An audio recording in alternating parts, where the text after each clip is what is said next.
It happened at my brother's anniversary dinner. Laughter, champagne, the clink of cutlery. Everything looked perfect until I excused myself to the restroom. That's when she appeared, a stranger. She gripped my wrist and whispered, "Your stepmother has put something in your drink." Her voice was steady, urgent. I didn't ask questions, I just listened. When I returned to the table, I smiled. I lifted my glass, and with one subtle movement, I swapped mine with hers. 20 minutes later, the room gasped. My stepmother's face went pale, her hands trembling as she reached for air. Everyone was in shock. Everyone but me. Hashtag, when my father remarried, I tried to welcome her. I told myself she'd be good for him, good for us. But behind the smiles, she was venom. She made small cuts that no one else saw. Whispers to my father about my attitude, lies about my spending, accusations so soft they sounded like concern. And slowly, he started to believe her. The distance grew. She wanted me gone, erased, not just from the house, but from the will. And my father, blinded by her sweetness, let her sharpen the knife. I learned to live in the shadows of my own family, watching, listening, waiting. Her attempts weren't new. I'd seen her slip pills before, into tea, into wine. She always had an excuse when the illnesses began.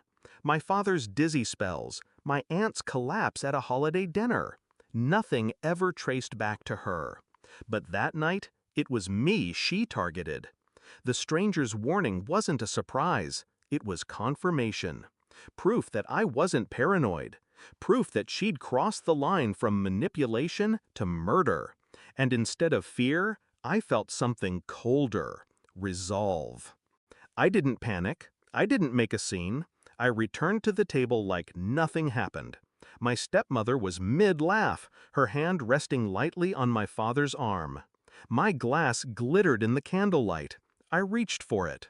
Paused. Then, as if distracted by the toast, I placed it gently by her plate, picked up hers instead. She didn't notice. She was too busy watching me, and I was watching her. Minutes passed. The music swelled. Speeches were made. My brother kissed his wife's hand. And then it began. My stepmother's smile faltered. Her skin grew pale. She dabbed her lips, then her forehead. Her hand trembled against the napkin. "Are you all right?" my father asked.